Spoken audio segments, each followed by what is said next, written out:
하나님 말씀 보시겠습니다. 하나님 말씀은 누가복음 13장 10절부터 17절까지 말씀입니다.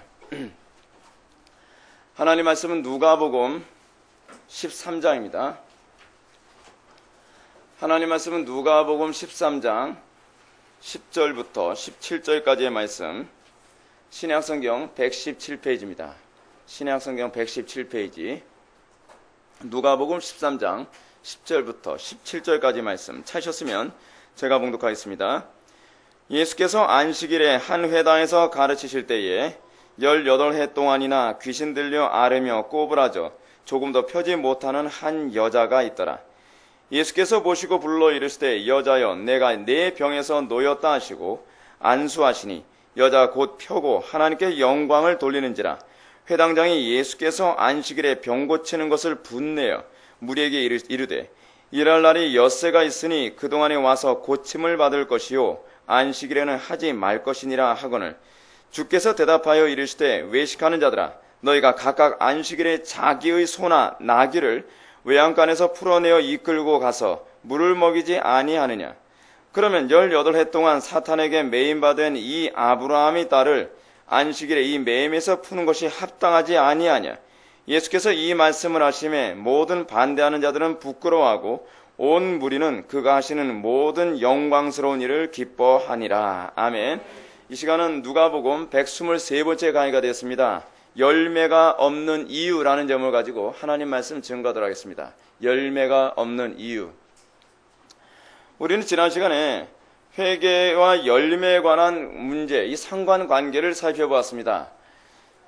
예수님께서는 우리 주변에 나타나는 수많은 사건들, 어떤 사건들, 사고들, 이런 부분을 결코 우연히 보지 말라고 우리들에게 경고하셨습니다. 여러분, 성경에 우연이란 존재하지 않죠? 성경은 우연이란 존재하지 않습니다. 이 모든 사건들을 통해서 우리는 하나님의 의중을 살필 줄 알아야만 합니다. 우리는 이 모든 사건들 가운데에서 하나님께서 우리들에게 무슨 말씀을 하고 계신가라고 하는 부분을 우리는 들을 수 있어야만 합니다. 우리가 너무나도 영적으로 어둡기 때문에 하나님께서는 수도 없이 말씀을 하시지만 우리는 하나님의 음성을 듣는데 굉장히 어두워요. 근데 하나님께서는 우리에게 말씀하실 때 주로 환경으로 말씀하십니다. 하나님께서는 어떠한 사고를 통해서 너에게 이 사고가 일어날지 모르니 회개하라 라고 경고하고 있습니다. 그러나 우리는 그런 사고를 보면서 잘하지, 지은 죄가 많아서 그렇구만 하면서 오히려 다른 사람을 정죄하기 쉽지 않습니까? 근데 그러지 말라는 겁니다. 예수님께서 지난 시간에 우리들에게 주셨던 말씀이 무엇입니까? 너희도 회개하지 않으면 너희도 이와 같이 되리라. 여러분들 이 말씀이 여러분들 가슴에 가서 박힙니까? 이 말씀을 들으면서 여러분들 두려움을 느끼게 됩니까? 그래서 여러분들도 여러분들 삶을 뒤돌아보게 됩니까? 이걸 이렇게 느끼는 사람에게 보기에는 좀 믿습니다. 오늘날 우리나라에서 일어나는 모든 일들은 한국 교회를 향한 경고이고 이 시대를 향한 경고이고 이 나라를 향한 경고입니다. 그러므로 우리가 즉각적으로 회개하지 않으면 우리에게 어떻게 이런 재난과 하나님의 진노가 떨어질지 모른다라고 하는 그런 두려움으로 우리는 그 사건을 바라볼 수 있어야만 합니다. 특히 우리가 지난 시간에 주님의 말씀이 이사야서 3장과 관련된 말씀이라는 것을 우리가 살펴보았습니다. 이사야서 3장과 관련된 말씀을 통해서 우리들에게 주어진 것이 무엇입니까? 하나님께서 우리를 구원하신 목적이 어디 있다고요? 하나님께서 우리를 교회로 삼으신 목적이 어디 있다고요? 그냥 천당 보내기 위한 것이 아니라 우리에게 기대하신 것은 날마다 이 악한 열매를 맺으며 사는, 죄와 사망의 열매를 맺으며 살아가는 우리들로 하여금 극상품의 열매를 맺기 위한 것이다 라고 우리들에게 말씀하셨습니다. 극상품의 열매를 맺는 것, 이것이 하나님께서 우리를 구원하신 목적입니다. 근데 우리는 구원의 목적을 자꾸 어떤 식으로 생각을 하죠? 자꾸 자기 중심적으로 생각을 하죠. 우리의 구원의 목적을 날마다 나 하나 천국 가는 데만 주로 목적을 삼으니까 내가 천국 갈 수 있게 됐다. 내가 천국에 갈 수 있는 확신이 있는 것 같다. 그 다음부터 어떻게 해요? 구원파가 되는 거예요. 막 가는 거죠. 어떻게 나는 이제 구원은 따다는 당상이니 어떻게 살아도 상관이 없다. 이것이 오늘날 교리가 많이 파괴되어지고 하나님 말씀이 잘못 가르쳐진 결과입니다. 오늘날 교인들은 열매는 별 관심이 없고 맨날 뭐만 관심이 있어요. 나 구원받았는지 모르겠어요. 나마나 구원의 확신에만 관심을 자꾸 갖지 않습니까? 구원의 확신에 주로 관심 가는 사람들의 특징이 있습니다. 열매가 없는 사람들이에요. 열매가 날마다 풍성하게 나타나는 사람은 구원의 확신이 날마다 성령의 조명 가운데 확신을 갖고 있기 때문에 그것에 별로 관심 갖지 않습니다. 그 제가 이 구원의 확신에 관해서 자꾸 질문하는 사람 보게 되면 저 사람 열매가 안 나타나는 사람이구나. 성령의 조명하심이 없는 사람이구나. 그러니까 날마다 구원의 확신 그거 아주 쩔쩔매고 있지. 좀 그렇게 생각이 듭니다. 이제 우리는 지난 시간에 살펴봤던 본문의 메시지와 오늘 본문의 메시지가 어떤 관련을 맺고 있는가라고 하는 것을 좀 우리가 관심을 가져야만 하겠습니다. 우린 자꾸 하나의 본문에서 다른 본문으로 옮겨갈 때 지난 본문에 무슨 얘기하는지는 완전히 포맷시켜버리고 그리고 이 새로운 본문에 대해서 새롭게 우리는 자꾸 교훈을 찾으려고 합니다. 그러나 우리가 분명히 기억해야 될 것은 지난 본문과 이번 본문이 결코 따로 노는 본문이 아니라는 겁니다. 누가가 당시 수신자들에게 말하고자 했던 것이 무엇입니까? 하나님의 뜻대로 열매를 맺지 못하는 이유가 어디 있느냐? 그것이 오늘 본문을 통해서 우리들에게 얘기하고자 하는 누가의 접근입니다. 굉장히 논리적이지 않습니까? 하나님께서 원하시는 열매가 극상품 열매다. 하나님께서 원하시는 열매가 정말 이런 열매다라고 얘기하는데 그 다음에 사람들에게서 나올 수 있는 질문이 뭐예요? 그럼 왜 나에게는 열매가 나타나지 않는 것이죠? 그러면 우리는 어떻게 열매를 맺을 수 있는 것이죠? 열매가 나타나지 않은 이유가 무엇입니까? 라는 질문이 당연히 나올 수밖에 없지요. 그것에 관해서 누가는 그러면 여러분들이 열매가 나타나지 않는 이유, 하나님께서 기뻐하시는 그 열매가 나타나지 않는 이유가 무엇인가 한번 살펴봅시다 하면서 얘기하는 것이 바로 오늘 본문 말씀입니다. 오늘 본문 10절과 11절 말씀을 다 같이 한번 읽어보시겠습니다. 시작.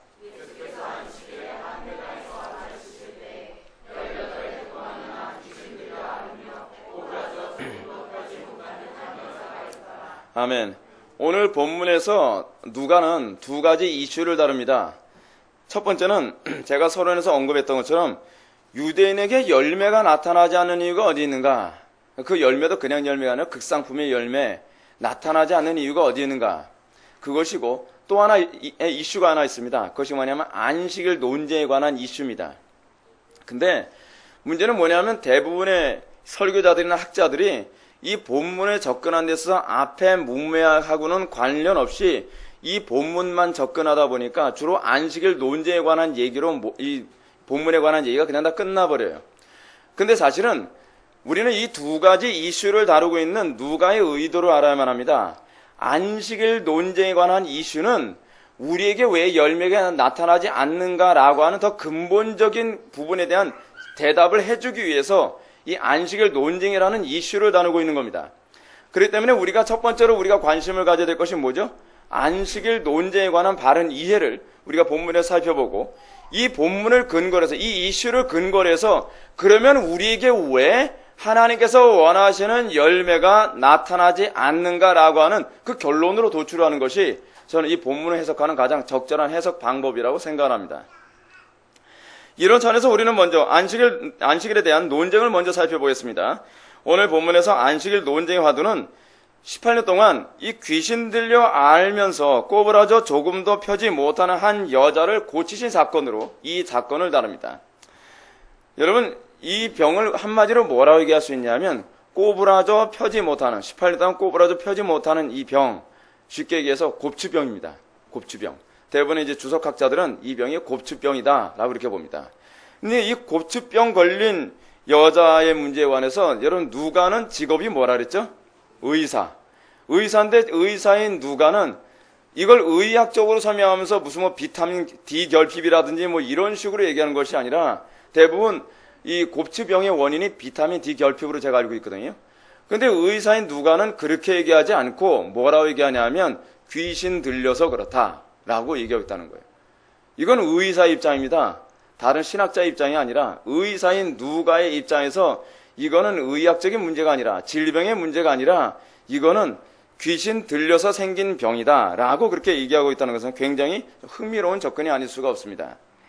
다시 말해서 누가는 이 여인의 질병 문제가 사단에 의한 인간 타락의 결과로 태초에 하나님께서 인간을 창조하시고 뭐라고 선언하셨죠? 보기에 좋았더라 라고 선언하셨어요. 근데 이 여자는 지금 보기에 좋아요? 안 좋아요? 안 좋은 상태라는 것이죠.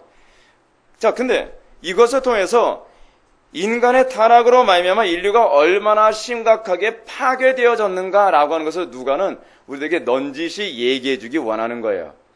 자, 근데 그것을 우리가 어떻게 할 수 있느냐? 이 사건이 일어난 시기가 안식일이라는 점이 우리에게 그 부분을 더욱더 선명하게 말해줍니다. 이 사건이 일어난 장소와 정황을 한 회당에서 예수님이 가르치실 때예요. 굉장히 흥미롭지 않습니까? 안식일 날 한 회당에서 예수님이 말씀을 가르치시는데 보기에 좋지 않은 여자가 나타난 거예요. 곱추병에 걸려가지고 허리가 구부러져가지고서 온 여자가 있다는 것이죠. 그럼 누가는 이걸 통해서 뭘 얘기하냐? 여러분, 안식일은 어떤 날이어야 돼요? 모든 것이 회복되는 날이죠. 그게 안식일의 아주 가장 중요한 그 개념이거든요. 근데 이 여자는 어때요? 회복되지 못했어요.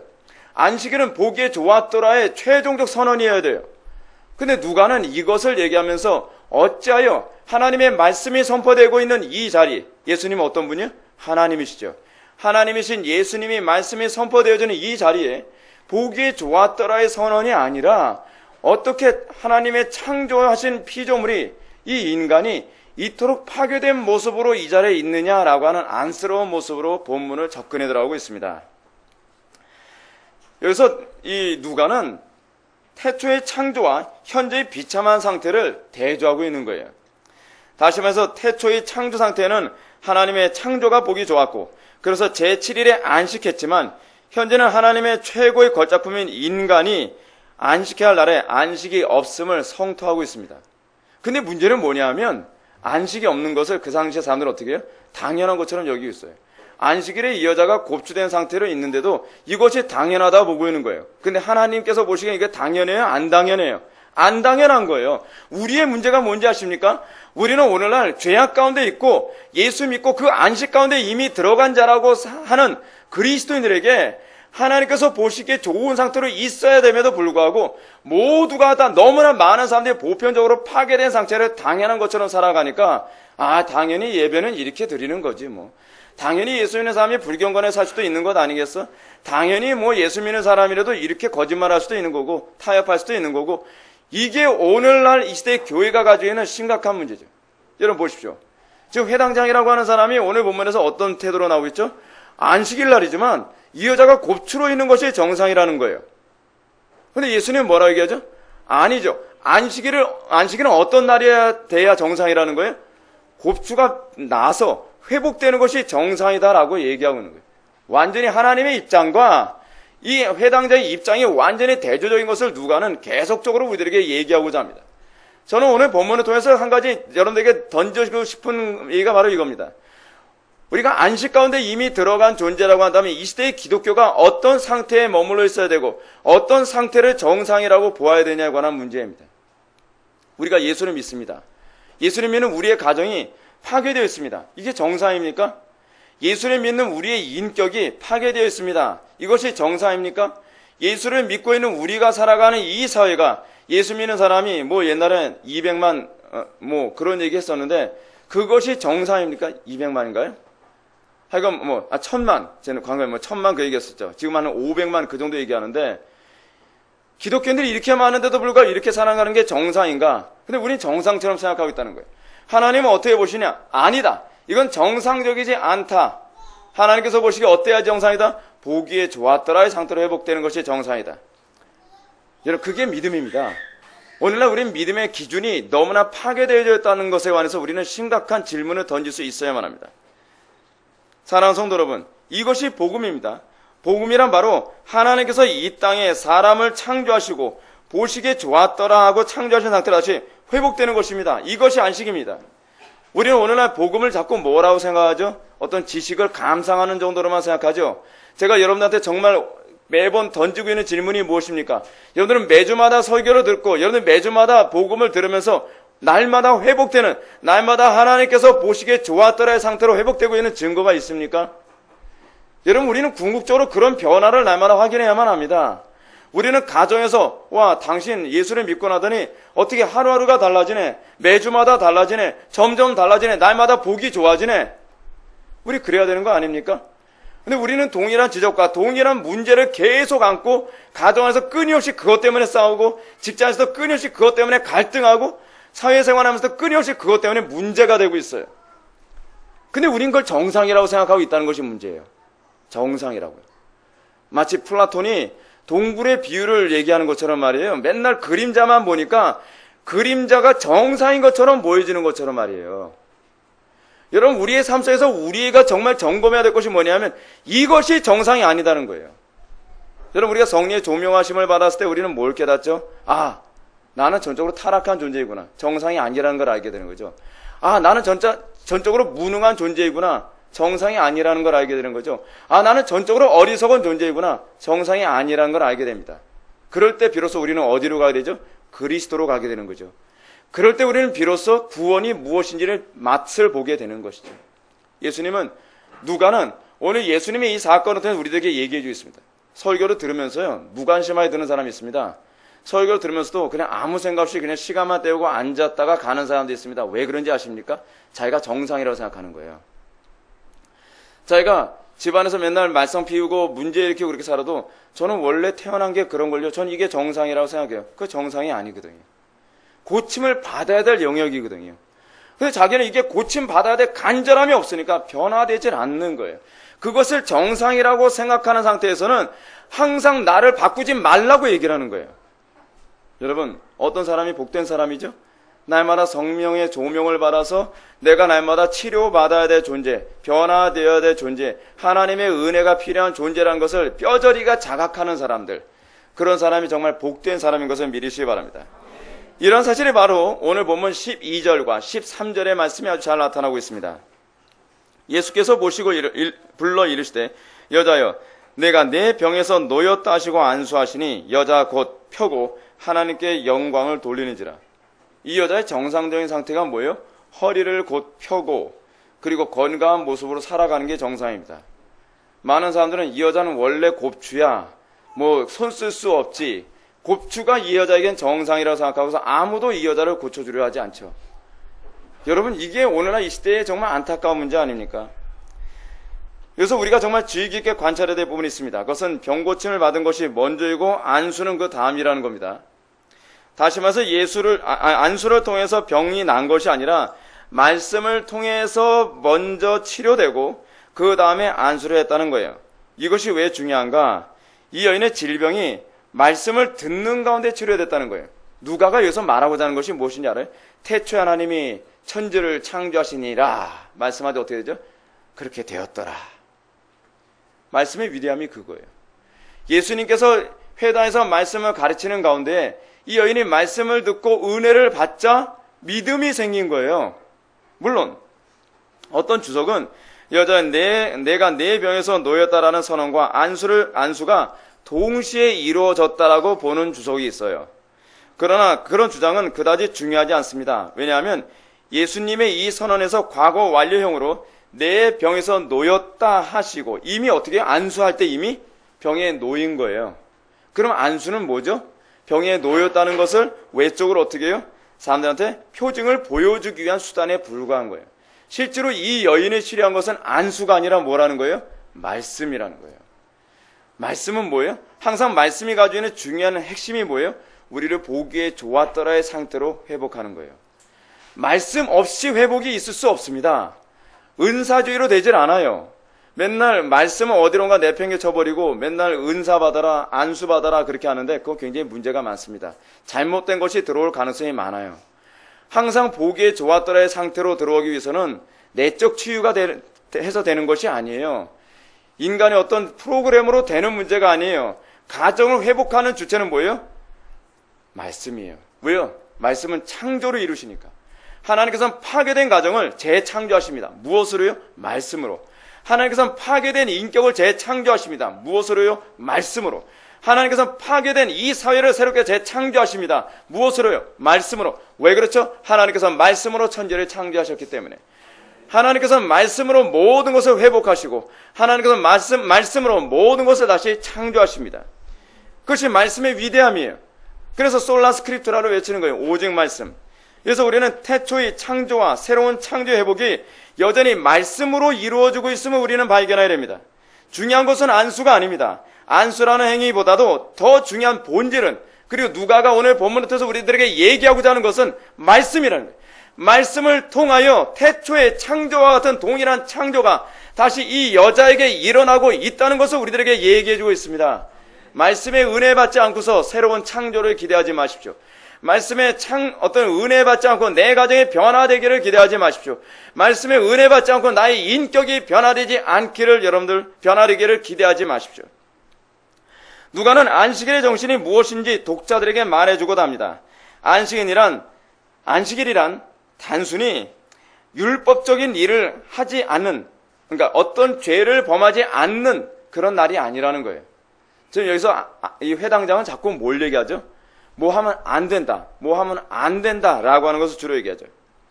근데 안식일은요, 하나님의 창조가 다시 회복되는 날로 이해되어져야 된다는 거예요.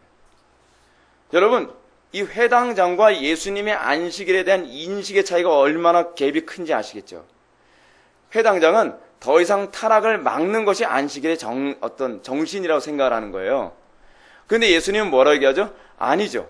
안식일은 다시 재창조가 일어나는 날이라고 생각하는 거예요. 한쪽은 굉장히 수동적이고 한쪽은 굉장히 적극적이죠. 오늘날 주일 성수도 여러분 이런 식으로 이해되는 것 아닙니까? 주일은 어떻게 해요? 내가 주일을 지킨 것으로 만족하는 날이 아니라 주일을 통해서 어떻게 해요? 더욱더 하나님과 가까워지고 그 주일을 통하여 더욱더 하나님의 은혜의 충만함에 거하는 것. 우리는 좀 더 적극적인 태도를 견지하는 것이 복음의 삶이라는 것을 기억해야만 합니다. 그러나 예수님 당시 유대인들은 안식일을 그렇게 이해하지 않았습니다. 그들이 안식일에 대한 잘못된 이해가 회개에 합당한 열매를 맺는데 아주 심각한 문제를 낳게 된 것입니다. 14절 말씀 보시겠습니다. 14절 다 같이 한번 읽어보실까요? 시작. 회당장이 예수께서 안식일에 병 고치는 것을 분내어 무리에게 이르되 일할 날이 엿새가 있으니 그 동안에 와서 고침을 받을 것이요 하지 말라 하거늘. 아멘. 본절에서 보면 회당장은 놀랍게도 안식일에 무슨 일이 일어나야 할 것인지 알지 못하고 있는 것을 보게 됩니다. 여러분, 히브리서 4장에 보게 되면 우리는 저 안식 가운데 이미 들어갔느니라 라고 얘기하고 있죠. 안식 가운데 들어간 자들은 날마다 어떻게 해야 되죠? 주님의 새로운 창조의 진화 가운데 날마다 있어야 되는 것 아닙니까? 근데 우리는 오늘날 이 시대의 기독교인들이 주로 어느 정도냐면 현상 유지하는 것으로만 만족해요. 내가 예전보다 더 죄를 짓지 않은 것으로만 해도 성공했다고 생각하는 거예요. 내가 그래도 주일 성수 한 것만 하더라도 대단하다고 생각하는 거예요. 내가 기도 생활을 계속 하고 있다는 것만으로도 대단하다는 거예요. 신앙의 진보는 하나도 없는데 퇴보하지 않은 것만 해도 뭐 괜찮은 거 아니냐라고 생각해요. 이게 전형적인 율법주의적 사고방식이에요. 율법의 특징이 무엇이냐 아십니까? 율법은요, 죄를 짓지 않는 쪽으로 가는 거예요. 복음의 특징이 무엇이냐 아십니까? 적극적으로 선을 행하는 쪽으로 가는 거예요. 이게 율법주의자들과 복음주의자들의 차이입니다. 회당장은 예수님께 화를 내면서 뭐라 얘기합니까? 예수님이 병을 고치셨어요. 예수님이 선한 일을 하셨단 말이에요. 근데 선한 일을 했는데 화를 내는 거예요. 이렇게 화를 내죠. 일할 날이 엿새가 있으니 그동안에 와서 고침을 받을 것이요 안식일에는 하지 말 것이니라. 제가 우리 애들한테 동화책 읽어줄 때 이렇게 목소리 바꿔서 읽어줘요. 여러분, 지금 이 사람 뭔가 착각을 하고 있죠. 안식일이 뭐 하는 날인지 전혀 인식을 못하고 있죠. 그는 지금 하나님께서 무엇을 원하는가에 대해서는 전혀 깨닫지 못하고 있습니다. 그는 단지 안식일에 일을 하면 안 된다는 생각만 하는 거예요.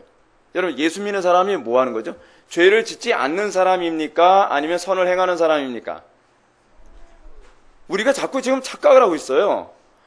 예수 믿는 사람, 하나님의 안식 가운데 들어가는 사람, 그리고 구원받은 사람은 죄를 안 지는, 그나마 좀 보수적이고 정통적인 가르침을 받았다고 하는 데가 그나마 이렇게 얘기하죠. 죄를 짓지 않는 사람. 근데 죄를 짓지 않는 사람이 아니거든요. 복음이 얘기하는 성도는 죄를 짓지 않는 사람이 아니라 적극적으로 선을 행하는 사람이란 말이에요. 그러니까 우리는 자꾸 교회 와서 뭐라고 얘기하죠? 제가 직장생활 하면서 그래도요, 제가 이러이러한 죄를 직장에서 안 졌어요. 그거 가지고 주로 얘기하기 좋아하잖아요.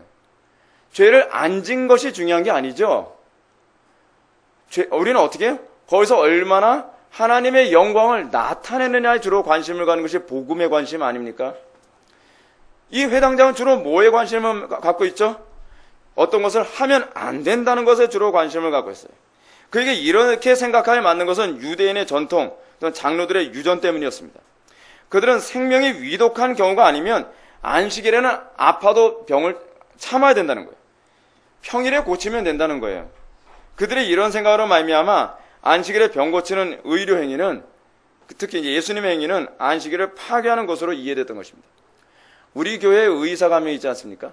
근데 그 의사 그 양반이 주일 성수를 못할 때도 많은데도 불구하고 왜 그 부분에 관해서 우리가 정말 긍정적으로 봐야 되냐? 여러분 선을 행하는 거거든요. 그것도요. 물론 주일날 병 고치는 이 일이 우리의 경건에 많은 어려움이 있습니다. 기도 생활을 그만큼 제재를 받고 말씀을 듣지 못하니까 안 좋죠. 그러나 우리가 주일 성수를 하는 데 있어서 우리가 율법적으로 난 예배를 드렸어 안 드렸어 라고 자꾸 사람들이 선을 긋기 좋아하잖아요. 근데 여러분, 하나님께서 여러분 하나님 앞에 딱 섰을 때 여러분한테 뭐라고 질문하겠습니까? 널 주일날 예배 드렸어 안 드렸어 라고 질문하겠습니까? 아니면 너희들은 주일날 선을 행하고 하나님을 기쁘시게 드린 데에 살았어 라고 질문하겠습니까? 전자겠습니까? 후자겠습니까? 항상 후자란 말이에요. 우리는 복음에 대해서 자꾸 율법주의적으로 사고하는 경향이 있어요. 난 적어도 드렸어, 이건 안 했어 라는 쪽으로 우리가 자꾸 간다는 것이죠. 이런 그들의 안식일에 대한 인식으로 말미암아 안식일의 정신은 망각되고 말았습니다. 그들은 단순히 안식일의 장로들에 의해서 주어진 유전과 전통을 지키는 것으로 만족했어요. 이게 그들의 심각한 문제인 거예요. 사랑하는 성도 여러분, 우린 여기서 유대인들이 왜 회개에 합당한 열매를 맺는데 그토록 어두운지 아십니까? 왜 그들에게 열매가 나타나지 않았는가? 그들은 도무지 하나님의 의중을 파악하는 데 관심이 없어요. 그들은 단순히 종교적 행위를 채우고 규칙을 만족시키는 데만 관심을 갖고 있어요. 내가 무엇을 안 했다는 것으로만 만족하는 거예요. 우리가 지난 시간과 이어서 생각할 때에 주님은 비유로 말씀하시기를 열매를 맺지 않는 나무는 찍어버리라 라고 말씀하셨습니다. 재미있는 게 뭔지 아세요? 열매를 맺지 못하는 유대인들의 문제는 악행을 했느냐에 관한 문제가 아니라는 거예요. 예수님이 그들에 대해서 악행을 했다 안 했다라고 질문을 던지질 않아요. 예수님이 말씀하신 건 뭐죠? 열매를 맺었느냐 맺지 않았느냐에 관한 문제예요. 우리는 성경을 보면서 좀 더 진중하게 성경을 바라볼 필요성이 있어요. 예수님께서 바리새인들을 미워했던 것은요, 그들이 악을 행했기 때문이 아닙니다. 그들에게 열매가 나타나지 않았기 때문이에요. 우리는 자꾸 바리새인들이 악을 행하는 사람이라고 자꾸 우리는 착각하거든요. 그런데 성경을 가만히 보면 바리새인들은 악을 행하기 때문에 예수님께 계속적으로 질책을 받은 것이 아니라 열매를 맺지 못하기 때문에 질책을 받은 거예요. 유대인들이 이방인들처럼 간음을 했거나 도적질을 했거나 폭력을 휘둘렀다는 문제가 아닙니다. 예수님이 그런 문제를 거론한 적이 없어요. 도리어 주님은 그리스도인들의 의의가 서기관과 바리새인보다 더 낫지 못하면 결단코 천국에 들어가지 못하리라까지 얘기하고 있습니다. 그들이 악을 행하는 문제가 아니라 그들 선을 행하는 이 열매에 관한 문제, 하나님께서 만족스럽게 생각하는 열매를 맺느냐 맺지 않느냐에 관한 문제가 예수님의 화두였어요. 항상요. 다시 말해서 주님께서 포도원에 심은 무화과 나무가 열매를 맺지 못함으로 찍어버리라 한 것은 그들의 악행의 문제 때문이 아니라 그들이 열매를 맺지 못하고 있다는 것 때문에 찍어버리겠다는 얘기예요. 여러분들 지난번에 설교 들으면서 어떻게 이해했습니까? 그래도 나는 악을 행하진 않으니까 찍진 않겠지. 착각하고 있는 겁니다. 설교를 잘못 알아들은 거예요.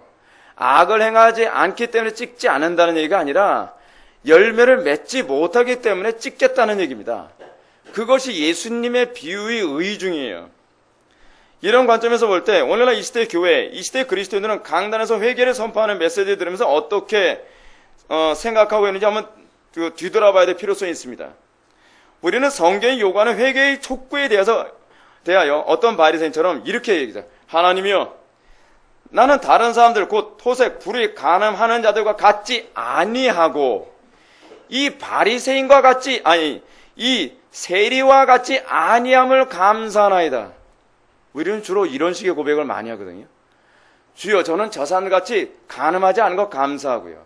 저 사람같이 도둑질하지 않은 것 감사하고요. 저 사람같이 탈세하지 않은 것 감사하고요. 저 사람같이 죄악을 범하지 않은 것, 살인하지 않은 것 감사합니다. 근데 이게 주로 누구의 기도였어요? 사도들의 기도예요? 아니요. 바리새인의 기도예요. 바리새인의 기도. 바리새인들은 뭐에 주로 감사하고 주로 뭐에 관심을 맺어요? 죄를 짓지 않는다는 거에 주로 관심을 갖고 있어요. 그러나 성경이 요구하는 회개란 특정한 죄로부터 돌이키는 것이면서 동시에 하나님께서 원하시는 목표로서의 열매를 맺는 것이에요. 우리가 진짜 관심 갖고 우리가 해야 될 기도는 뭔지 아십니까? 우리가 저 세례와 같지 아니하나이다가 아니라 우리가 저 어거스틴과 같으니 감사하나이다. 사도 바울이 뭐라고 얘기하죠? 내가 그리스도를 본받은 것과 같이 너희도 나를 본받는 자 되라. 내가 그리스도를 본받게 된 것을 감사하나이다라고 우리는 고백해야 돼요. 이것이 바리새인보다 더 나은 의란 말이에요. 다른 사람들처럼 토색 불의 간음을 하지 않는 것으로 그치는 것이 아니라 하나님께서 우리를 통해 궁극적으로 원하시는 극상품의 열매를 맺는 것으로 우리는 감사하고 우리는 거기에 초점을 맞춰야 된다는 거예요. 예배를 드렸다는 것으로 만족하는 사람이 이거 회개해야 됩니다. 내가 매번 예배 가운데 주님을 만났느냐 만나지 못하느냐, 하나님께서 받으실 만한 예배를 드렸느냐 그러지 못했느냐가 여러분들의 관심이어야 돼요. 여러분들 자꾸 어떻게 우리는 생각하기 좋아하죠? 주여, 저는 누구처럼 오늘 예배 드릴 수 있게 해주신 걸 감사합니다. 예배 드려서 어떻게 됐는데요? 오늘 예배 드리면서 여러분들 주님을 만났습니까? 예배를 드림으로 말미암아 여러분들 그 극상품의 열매를 맺게 되는 심령의 변화가 나타났습니까? 우리는 예배 드리면서 어떻게 해요? 그냥 찬송 부르고 그냥 아무 생각 없이 찬송 부르고 아무 생각 없이 어떤 설교 듣고 아무 생각 없이 시간 보내서 그래도 나는 오늘 예배 드렸다. 우리는 그거로 만족하잖아요.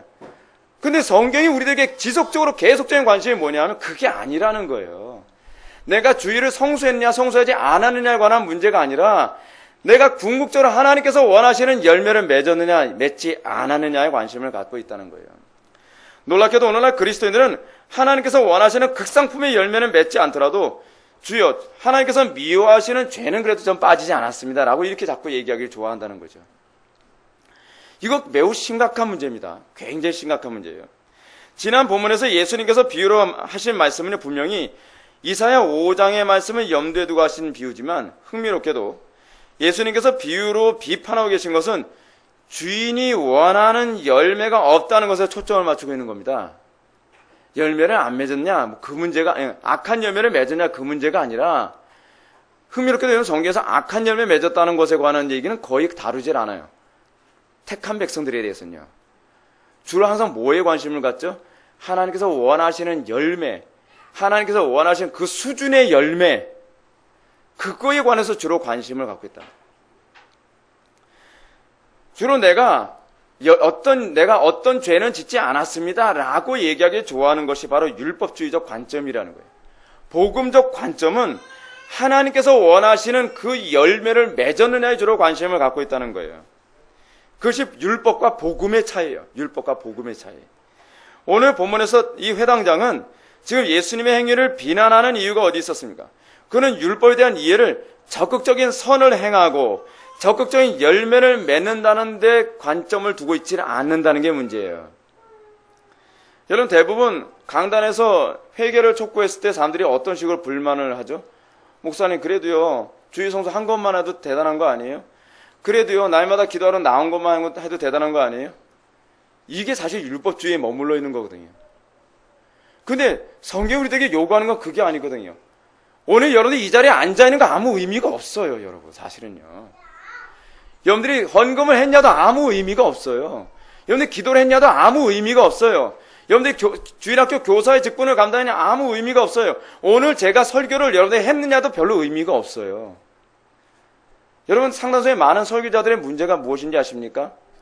강단의 설교 통해서 오늘 정말 하나님께서 원하시는 설교를 했느냐에 대한 관심보다는 내가 오늘 그래도 설교를 했다는 것 그 자체로 만족하고 있다는 것이 이게 문제인 거예요.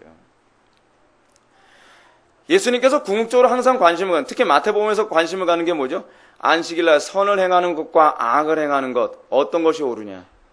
안식일날 뭐 하는 거죠? 안식일은 적극적으로 선을 행하는 날이에요. 근데 우리는 안식일날 악을 행하지 않는 날이라고 자꾸 착각하고 있단 말이에요. 완전히 다른 얘기거든요. 완전히 다른 얘기예요. 그러므로 우리 주님은 안식일의 병을 고친 일로 흥분하는 회당장을 향해서 다음 같은 말로 책망하십니다. 15절과 16절의 말씀 보시겠습니다. 다 같이 읽겠습니다. 시작.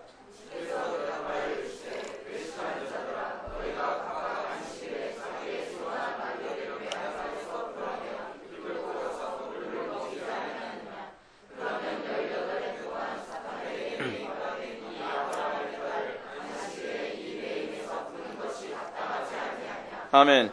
예수님은 지금 안식일에 병 고친 행위를 하지 말아야 한다고 정죄하는 회당장을 향해서 안식일에 무엇을 하지도 않느냐, 너희들도 이런 거 하지 않느냐라는 말로 지금 반박하고 있어요. 예수님의 어법이 굉장히 논리적으로 흥미로운 부분이 상당히 많습니다. 이걸 하면 안 됩니다 라고 얘기하는데 너희도 그래도 안식일에 이런 것도 하지 않느냐라는 말로 반박을 하고 있다는 거예요. 유대인들은 안식일에 하지 않는 것만이 아니라 때로는 안식일에 자기 소나 나귀를 외양간에 풀어 이끌고 가서 물을 먹이지 아니하느냐라고 하는 저희 약하지만 선을 행함을 거론하고 있습니다. 여기서 핵심은 안식일에 어떤 행동을 하기도 한다는 것을 주로 예수님이 말씀하시고 싶은 거예요. 안식일에 이것도 하지 않느냐라는 거예요. 근데 회당장은 주로 관심이 뭐죠? 안식일에 하면 안 된다. 예수님은 니네들 이것도 하지 않느냐라고 하는 말로 지금 이 부분에 이 안식일 논쟁의 초점을 다른 쪽으로 돌리고 계시는 거예요. 안식일 또는 율법 준수의 삶은 소극적으로 특정한 악을 행하지 않음에 있는 것이 아니라 도리어 적극적으로 선을 행하고 생명을 살리고 열매를 맺는 날로 이해해야 된다라고 얘기하고 있는 거예요. 그래서 여러분 마태복음 12장에서 뭐라고 말씀했다고요? 안식일에 선을 행하는 것이 옳으니라. 안식일이 뭐 하는 날이에요? 선을 적극적으로 행하는 날이라는 거예요. 이것이 안식일 논쟁의 정점이에요. 안식일은 이런 것이다. 사랑하는 성도 여러분, 저는 오늘날 이 시대의 기독교가 과연 이런 모습이 아닌가 생각해 봅니다. 오늘날 이 시대의 기독교는 끊임없이 다른 사람과 자신을 향해서 어떻게 죄악시합니까? 우리는 이렇게 정죄하기 좋아하죠. 나는 그래도 이런 죄를 저지르지 않는데 저 사람 죄를 저질렀다. 우리는 그런 식으로 얘기하기 좋아하죠. 근데 여러분, 우리는 이런 죄를 저지르지 않았는데 저 사람 저 죄를 저질렀다가 복음의 관심이 아니에요. 나는 과연 하나님을 기쁘시게 드리고 있는가? 나는 과연 선을 행하고 있는가? 선에 대한 정의가 뭐라고요? 도덕적 선이 아니죠. 하나님을 만족시키는 거죠. 하나님의 뜻에 합당한 삶을 살아가는 거죠. 선에 대한 정의가 바뀌어야 되죠. 우리가 항상 가지고 있어야 될 논점은 나는 이런 죄를 저지르지 않았다라고 하는 바리새인적 논점이 아니라 나는 과연 하나님의 뜻에 합당한 적극적인 선을 행하고 있느냐에 관한 자기 부끄러움이에요. 이것이 복음이 접근하는 방식이라는 거예요. 근데 문제는 뭐냐면 한국교회가 그 수준도 안 가요. 어떤 악을 행하지 말라는 것 요거 얘기하기도 좀 버거운 거예요. 근데 적극적으로 선을 행하라? 이 얘기 어디 먹혀 들어가겠습니까? 답답한 노릇이죠. 복음에 대한 인식 자체가 잘못된 거예요. 기독교는요, 초대교회 때서부터 지금까지 적극적으로 선을 행하고 적극적으로 생명을 구하며 적극적으로 하나님께 헌신하는 것에 초점을 맞추고 있습니다. 이것이 복음입니다. 우리는 너무도 복음이 이런 거라는 것을 잘 이해하고 있지 못합니다. 그 결과 적극적으로 선을 행하고 생명을 살리고 하나님께 헌신하는 사람들을 보면 뭐라고 보죠? 저 광신자 아니야? 너무 종교에 너무 매달리고 있는 거 아니야? 그렇게 생각을 해요. 기독교인들은 어떤 사람이에요? 적극적인 사람이에요.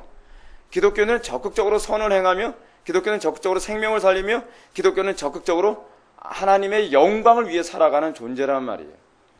근데 우리는 오늘날 어떤 사람이 좋은 신자예요?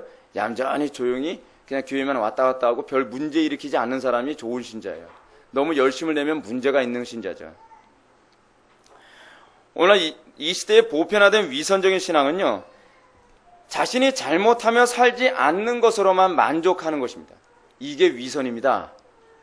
즉 예수님께서 위선의 기준을 또 하나 우리에게 제시해주고 있죠. 뭐죠? 적극적으로 선을 행하는 데는 관심이 없고 내가 어떠한 악을 행하지 않는 것으로만 만족하는 행위, 이게 위선이에요. 이게 위선. 가짜죠. 맨날 연기하는 거예요. 로마의 어떤 황제가 죽을 때 그랬다 그러지 않습니까? 많은 자기 신하들 다 모아놓고서 죽음을 앞두고 이렇게 얘기했다 그래요. 자, 어때? 나 연기 잘했지? 이제껏 내 연기 괜찮았나? 오늘날 여러분 우리가 죽음 앞에서 그렇게 얘기하면 곤란한 거 아닙니까? 여러분들 신앙생활 열심히 하는 것 같았는데 죽음 앞에서 너희들 속았지? 나 연기였어. 사실 나 하나님 믿지 않았거든? 나 하나님 두려워하지도 않았어. 나 이제껏 연기한 거야. 그 사람이 갈 곳은 어디밖에 없을까요? 지옥이죠. 오늘날 우리는 적극적으로 선을 행하는 자로서의 신앙이 무엇인지 모르면서 맨날 연기하느라고 정신없는 거예요. 그러니 예수 믿는 게 고달프죠. 예수 믿는 게 재미가 없죠. 나는 악을 행하고 싶은데 악을 행하지 않는 걸 참는 것으로만도 고달픈 거예요. 신앙은 뭐라고요? 악을 행하지 않는 걸 참는 것이 아니라 적극적으로 선을 행하지 못해서 안달이가 난 존재예요. 그것이 복음을 아는 자에게 나타나는 특징이죠.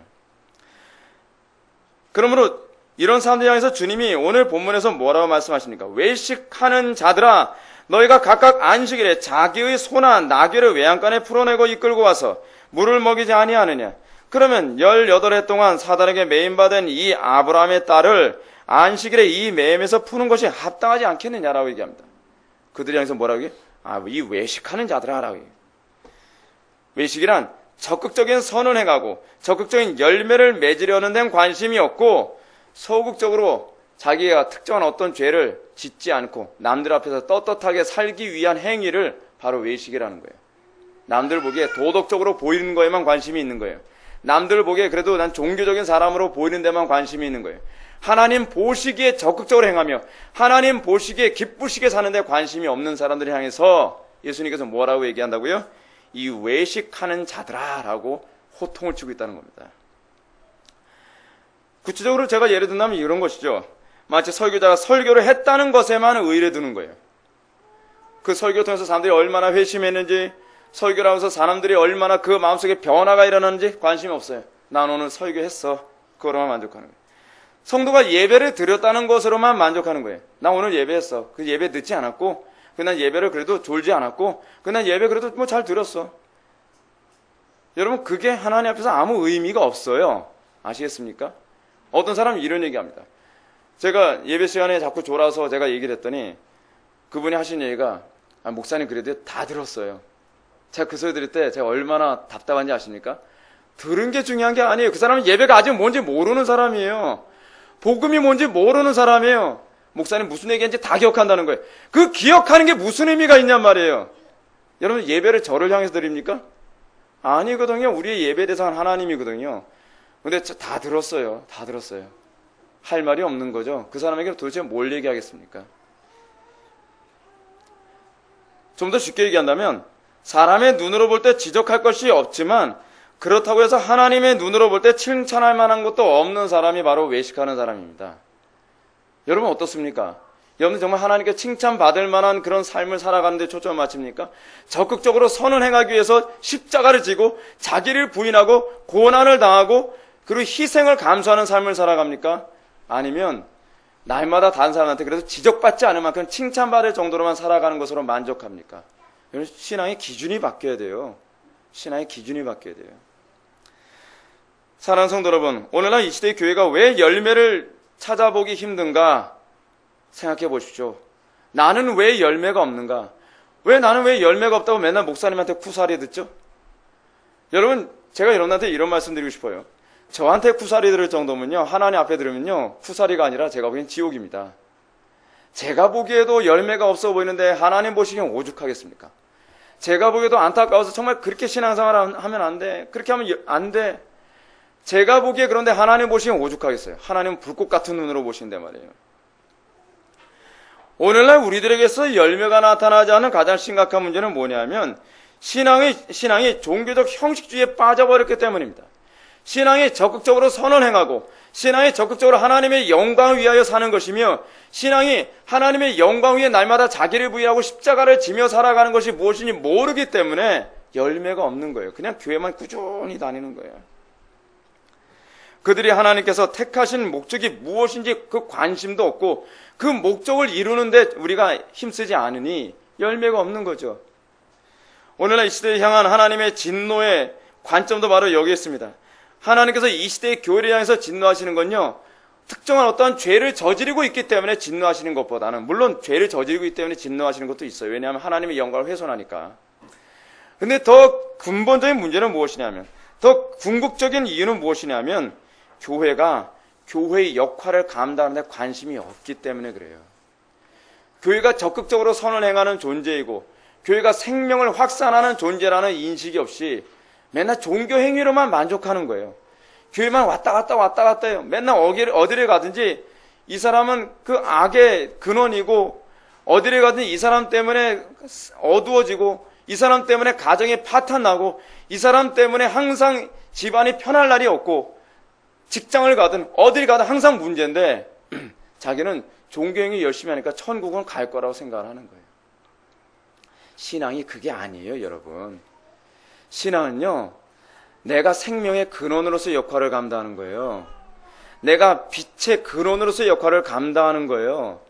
내가 어디 가든지 나 때문에 맛이 나고 나 때문에 하나님의 영광이 나타나고 나 때문에 하나님이 그 기쁨을 이기지 못하는 그런 적극적으로 선을 행하는 삶, 이것이 어느 시대든지 교회였어요. 그래서 교회가 들어가는 나라마다 나라가 변하고 교회가 들어가는 가정마다 가정이 변하고 교회가 들어가는 그 사회마다 사회가 변하는 겁니다. 그런데 오늘날 우리가 적극적으로 선을 행하는 것이 교회라는 인식이 없다 보니까 어떻게 된 게 교회 안에서도 상식 이하의 죄악이 벌어져요. 왜 그렇죠? 교회가 뭔지 뭐가 뭔지 모르니까 그런 겁니다. 오늘날 시대 교회는 하나님께서 교회를 통해 성취하고자 하시는 일은 별 관심이 없습니다. 우리는 스스로 하나님이여 나는 다른 사람들 곧 토색, 불의, 간음을 하는 자들과 같지 아니하고 이 세리와도 같지 아니함을 감사하나이다 라는 것을 우리는 만족하고 있습니다. 여러분들은 국회의원들을 보면서 주여 저는 저 국회의원과 같지 않음을 감사하나이다 이런 기도합니까? 회개하셔야만 합니다. 어떤 엄마가 그랬다 하지 않습니까? 제 친구가 그 인하대학교 다니던 친구인데 인하대학교 다니다 이제 아르바이트 하느라 노가다라는데 애 데려가면서 그런다잖아요. 너도 공부하지 않으면 저렇게 돼. 내 친구라면서 그 친구 굉장히 황당했다 그러잖아요. 여러분, 우리가 신앙생활이 난 저 사람 같지 아니함을 감사하다가 아니에요. 나는 왜 사도들과 같이, 나는 왜 예수님의 영광에 참여하지 못해요? 나는 왜 다른 사람들처럼 더 적극적으로 선언하지 못합니까? 라는 것 때문에 탄식을 하고 오히려 그것 때문에 나는 다른 사람들보다 더 선하게 삶에도 불구하고 오라 공고한 사람이로다 누가 사마의 몸에서 나를 건져내라라고 날마다 탄식하며 더욱더 적극적으로 선언해가지 못하고 더욱더 적극적으로 소망의 역할을 감당하지 못하는 것 때문에 안타까워하는 마음을 갖는 것, 이게 기독교입니다. 그래서 기독교가 가는 곳마다 항상 변화가 있는 거예요. 예수님이 오늘 안식일 논쟁을 통해서 우리들에게 말씀하시고자 하는 것이 무엇이라고요? 우리에겐 왜 열매가 나타나지 않는가에 관한 문제입니다. 왜 열매가 나타나지 않죠? 적극적으로 선을 행하는 데 관심이 없고 현상 유지에만 관심을 갖기 때문입니다. 사랑하는 성도 여러분, 우리는 과연 적극적으로 열매를 맺는 일에 얼마나 관심을 갖고 있습니까? 아니면 소극적으로 죄를 범죄하지 않는 것으로만 만족하며 살고 있지는 않습니까? 성령으로 거듭난 성도들을 통해서 주님이 기다리고 계신 것은 적극적으로 선을 행하며 그 극상품의 열매를 맺는 것입니다. 이것이 우리 마음속에서 날마다 활화산처럼 타올라야만 합니다. 내가 이걸 위해서 부름받은 존재이고 내가 이걸 위해서 구원받은 존재이다. 오늘날 이 시대 교회가 이런 정체성을 회복하게 된다면 이 시대가 완전히 변화될 것을 믿으시기 바랍니다. 기도하시겠습니다. 사랑이 많으신 하나님, 우리의 마음의 자세가 근본적으로 변화되기를 원합니다. 우리가 적극적으로 선을 행하는 자, 적극적으로 하나님을 영화롭게 하는 자가 바로 교회라는 인식의 변화가 있어지기를 바랍니다. 우리에게 믿음을 허락하여 주시고 모든 성도들이 적극적으로 하나님의 영광을 위하여 살아가는 놀라운 역사가 있게 하여 주옵소서. 예수님의 거룩하신 이름으로 기도드리옵나이다. 아멘.